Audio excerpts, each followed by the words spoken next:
Olá pessoal, o professor Ricardo Said aqui, mais um conteúdo da nossa semana 4 na disciplina de Gestão de Software Empresarial ERP.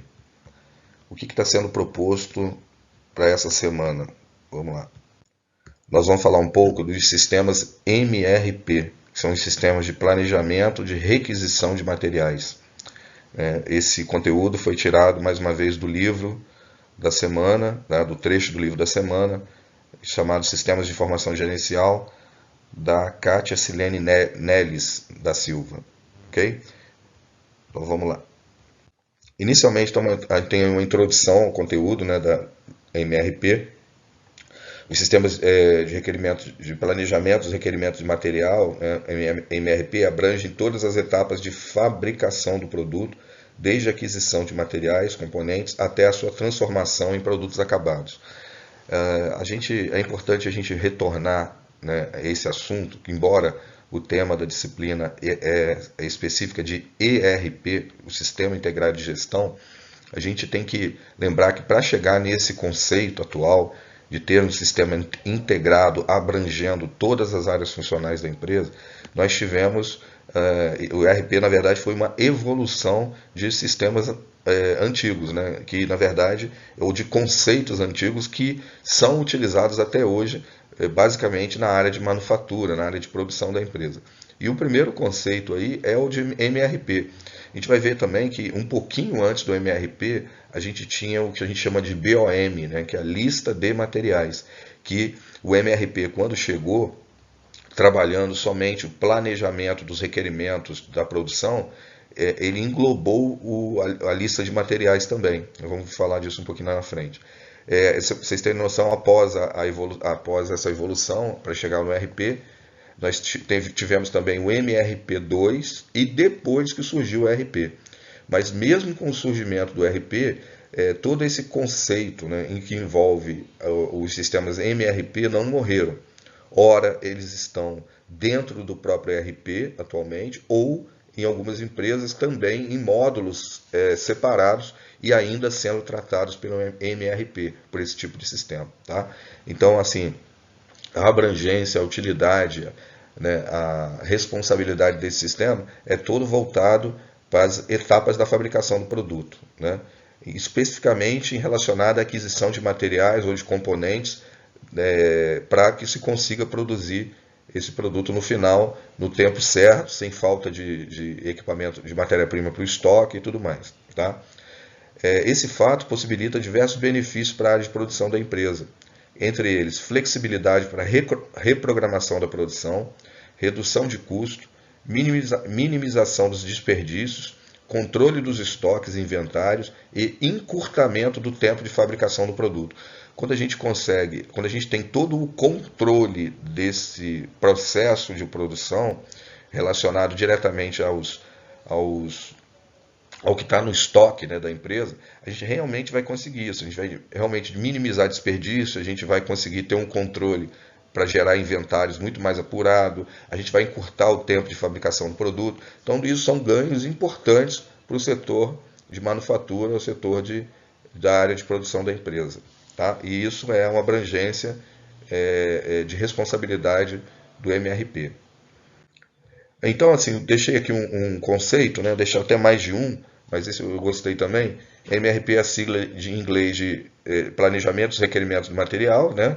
Metodologia de cálculo utilizada para planejar quais materiais são necessários para suprir a demanda da produção. Mais uma vez, é um método, é um sistema utilizado para calcular, que existe cálculo, para calcular e planejar quais materiais serão necessários para suprir a demanda da produção. Então, se você vai produzir, por exemplo, uma bicicleta, quais, por exemplo, o mínimo que ele faria, toda a lista de materiais necessários e a quantidade necessária de cada material que eu vou produzir a bicicleta. Então, se você pegar na roda da bicicleta, você vai ter o aro, você vai ter aqueles raios, você vai ter um parafuso, você vai ter uma arruela, tudo isso é controlado em relação à quantidade e no momento que você precisa de cada peça e a ordem também. Então, para você produzir o pneu lá, né, da bicicleta, você vai precisar do aro, você vai naquela sequência, é o aro mais o raio, mais o parafuso, mais a câmara de ar, mais o pneu. Então, até essa ordem lógica também é tratada no MRP. A lógica do sistema MRP é conhecida como programação para trás, né? Ou backward scheduling, porque ela parte do produto acabado e realiza um cálculo das datas em que as etapas de produção precisam começar e terminar, quais materiais e quais as quantidades necessárias em cada uma dessas etapas, de trás para frente. O que está querendo dizer? Eu falei agora há pouco das quantidades de materiais e quais materiais, mas basicamente o MRP ele trabalha da seguinte forma: você mede o tempo que você gasta para um produto acabado. Então, por exemplo, para produzir a bicicleta, eu produzo ela em 5 horas. Aí, qual que é esse conceito de trás para frente? Ele começa a calcular do produto acabado para trás, qual o tempo que eu gasto para cada, que eu deveria gastar, qual é o tempo estimado, qual é o tempo correto, qual é o tempo que me traga qualidade, que me traga bom atendimento da entrega do produto, de cada fase da montagem da bicicleta e os seus materiais e as quantidades de trás para frente. Com isso, eu consigo saber exatamente, dentro das 6 horas que eu monto a bicicleta, vamos dar um exemplo, né? Quantos minutos é cada fase de montagem? Quanto que eu gasto para montar a roda? Quanto eu faço para pintar o quadro? Quanto que eu gasto para, sei lá, cada etapa da montagem da bicicleta, tá? Por isso que eles chamam de etapa de trás para frente. Tá? Então aqui, ó, o MRP ele recebe o plano mestre da produção, né? PMP, ele recebe a lista de materiais que vai ser utilizada para a lista de materiais com as quantidades para montar o produto, né? E o relatório de estoque, né, da empresa para saber realmente o que tem no estoque. A partir disso, o MRP faz as suas análises, né? E aí ele consegue mais facilmente ter um controle melhor do estoque, né, da empresa. Consegue também programar a produção, né? Que aí ele consegue ter a programação da produção até para os demais produtos que serão fabricados e planeja inclusive as necessidades de capacidade da empresa para que ele possa produzir mais ou produzir menos, né? Quando há uma demanda maior, qual é o tempo que ele vai necessitar para cumprir ou atender aquela demanda existente na empresa, ok? Gente, então assim, para o HZD 2003, né, ele diz que o MRP, o Planejamento das Necessidades de Materiais, surgiu no final da década de 60 nos Estados Unidos, com uma abordagem sistematizada, voltada especificamente para a manufatura, né, para a produção. Porém, foi apenas a partir da década de 70 que o MRP passou a ser informatizado, possibilitando realizar o cálculo das necessidades de materiais de forma mais ágil e eficiente. Então, notem que até a década de 60, ou da década de 60 a 70, o conceito do MRP já existia, né, principalmente com a sua lista de materiais para controlar as necessidades de materiais, mas ele não era informatizado. Então, por não ser informatizado, a empresa então utilizava listas escritas, né, manuscritas, ou até mesmo alguma planilha eletrônica que houvesse na época, né, na década de 60.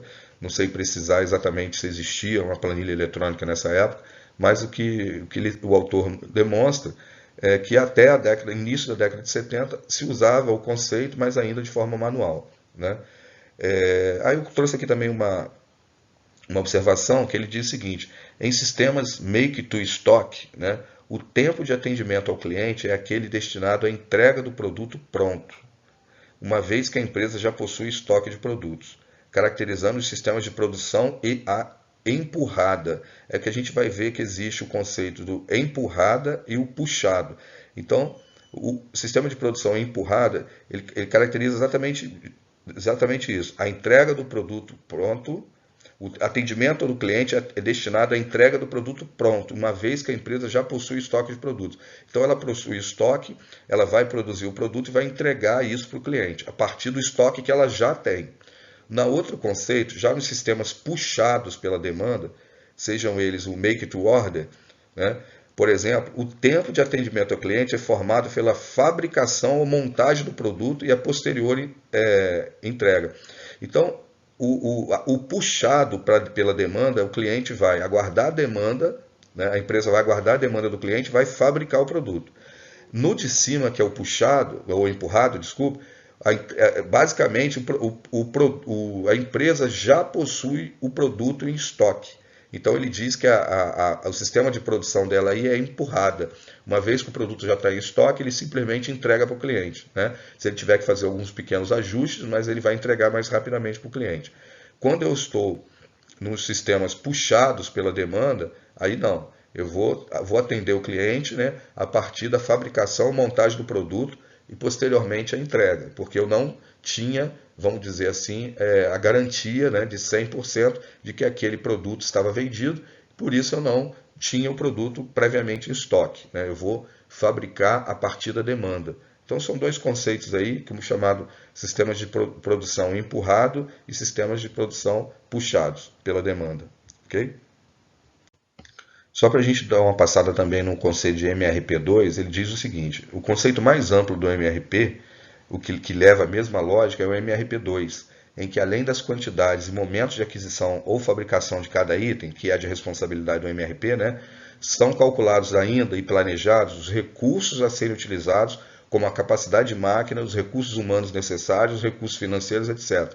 Então, mais uma vez, como existe uma evolução. Começamos lá na lista de materiais, que era o BOM, depois veio o MRP, né, responsável pelas quantidades e momentos de aquisição ou fabricação de cada item, e depois surge o MRP2, né, que engloba todo o processo que o MRP faz, e além disso ele calcula e planeja os recursos a serem utilizados, como a capacidade de máquina, recursos humanos necessários, recursos financeiros, etc., né? Esses sistemas são módulos de pacotes de software de sistemas de informação que auxiliam na tomada de decisão gerencial, mais conhecido como ERP. Então, englobou MRP, englobou MRP2, você chega no conceito do ERP, que também nós vamos falar com mais detalhes, que é o objetivo da nossa disciplina, a partir das aulas das semanas posteriores, ok? Muito bem. Aí, parâmetros básicos para o perfeito funcionamento do MRP. Então, o autor aqui colocou alguns parâmetros de funcionamento, né? Então, por exemplo, ele tem a estrutura do produto, que é a especificação da quantidade de cada item que compõe o produto. Basicamente, é uma lista, né, dos itens que compõem um determinado produto que eu vou produzir. O tempo de reposição é o tempo gasto entre a colocação do pedido até o recebimento do material. Então é mais um tempo que você precisa para gerenciar, né, a sua fabricação. O tempo de fabricação, então note que é o tempo de reposição, que é a preparação do material, a gente ainda tem o tempo de fabricação, é o tempo gasto do início ao término da produção. O tempo de reposição é diferente do de fabricação. De reposição é para eu separar os materiais relacionados, é chamado também picking, né? Separar os materiais para eu que vão atender aquele pedido, que depois terá um tempo de fabricação, né? Tamanho do lote de fabricação é a quantidade de fabricação de determinado item, de forma que otimize o processo, né? Tamanho do lote de reposição, quantidade de determinado item que se adquire de cada vez, visando também a otimização dos custos. Esse lote de reposição é lote de reposição de estoque, né? Então, não posso comprar demais, eu tenho que comprar de acordo com o cálculo da minha demanda e para atender aos pedidos que estão em aberto, né? Estoque mínimo, e aí, obviamente, dentro desse conceito de tamanho do lote de reposição, a gente tem dois fatores aí, simples, mas ao mesmo tempo bem importantes para todo esse processo do MRP, que é o estoque mínimo e o estoque máximo, né? Estoque mínimo é a quantidade mínima que deve ser mantida em estoque de cada item, né? Ou até mesmo de cada item, de matéria-prima, o próprio produto acabado também, né? E o estoque máximo é o nível máximo que os estoques devem chegar. Esse conceito, desculpem, esse conceito é bem importante, que com ele a gente consegue não ter investimento maior, né, ou desnecessário em estoques que ficarão parados dentro da empresa. Então a gente consegue ter ali o número correto. Não é um número fácil a gente trabalhar com estoque mínimo, trabalhar com estoque máximo. Isso não é trivial, né? Na verdade tem todo um estudo, tem todo um aprendizado por trás disso, para que a gente consiga dizer realmente qual o mínimo que eu posso ter desse produto, desse item, dessa matéria-prima, desse produto acabado na minha empresa que não vai afetar a entrega para o cliente ou que não vai afetar a produção, né? Quando eu precisar desse item. E ao mesmo tempo, qual é o estoque máximo que esse produto, essa matéria-prima deve chegar, para que eu evite que a matéria-prima se estrague, seja, né, perecível, por exemplo, que eu faça um investimento alto no estoque e ele não seja vendido e a empresa com isso vai perder dinheiro, né? Então é gasto desnecessário. Então todos esses parâmetros, né, são utilizados e devem estar em perfeito funcionamento para que a gente possa ter o MRP atendendo o propósito mesmo dele, ok? E aqui, né, eu trouxe aqui um outro desenho, né, um esquema de planejamento das necessidades de materiais, só para vocês, né, mais uma vez, terem noção do que é o sistema, né? Então, a partir de uma carteira de pedidos que o PMP, o Programa Mestre de Produção, trabalha, né? Então o PMP basicamente ele recebe as carteiras de pedido, une a ele também a previsão de demanda, de vendas, né? A previsão de venda, de demanda que a empresa tem. Isso vai chegar ao MRP, que recebe também as listas de materiais que vão atender aqueles pedidos, o registro de estoque para saber o que a empresa tem no estoque que ele possa trabalhar, e a partir daí ele emite as ordens de compra, os planos de materiais que serão utilizados, né, na produção e a ordem de trabalho que será executada. Então notem que ele aciona a manufatura, é ele que, a partir da programação mestre da produção, ele vai lá e faz assim, vamos fazer, né? Então ele coloca assim, ó, vamos fazer dessa forma, né? O MRP deve estar apto a responder o que, quanto e quando serão necessários os componentes para cumprir a demanda de produtos finais. Então notem, qualquer empresa que fabrique, que produza alguma coisa, passa por esse conceito do MRP, necessita do conceito do MRP para que ele consiga efetivamente produzir, né? Porque as necessidades de materiais é tão importante quanto você ter uma máquina funcionando lá para trabalhar. Se a máquina está lá à sua disposição, mas ela não sabe quais os materiais, você não sabe quais os materiais que você vai utilizar, não há porquê, não é por de que ter aquela máquina lá parada, né? E por último aqui, né, dentro da proposta de resumo, eu trouxe para vocês uma estrutura analítica, né, uma lista de materiais, imaginando que a gente queira produzir uma caneta, né, uma caneta. Então, por exemplo, o que você vai precisar? Então, na caneta é o primeiro item, né, é o produto. Num primeiro nível, você vai ter a tampa, o corpo, a tampa traseira e a carga. Depois da tampa, você vai... você precisa, naquele caso, de azul, né, de 120 unidades, né, em azul. Você precisaria, desculpa, 120 não, 50 unidades em azul. Depois você tem o corpo é cristal, né? Por exemplo, na carga você vai ter o tubo, a tinta e a ponta. Na ponta você vai ter a cápsula, né, e a esfera. Então você vai ali, na verdade, criando o que a gente chama de estrutura analítica. Você desenvolve uma estrutura analítica dessa para cada produto que você produz na empresa. E aí o operador, quem está lá na ponta, que vai fabricar, ele vai receber essa lista, né, do sistema, indicando o que ele tem que separar e as suas quantidades específicas, né, e de que cor, que tamanho, que espessura ele vai separar o material para você. Então ele coloca, ó, a estrutura de montagem da figura, também chamada de estrutura analítica, demonstra como a caneta deve ser fabricada. Ela mostra que alguns itens formam outros, que por sua vez formam terceiros. No MRP, chama-se isso de nível de estrutura, né? O produto final, que é a caneta esferográfica, é considerada como item de nível 0. A partir daí, os materiais e as submontagens que formam o nível 0 estão no nível 1, os itens que formam a submontagem no nível 2 e assim por diante.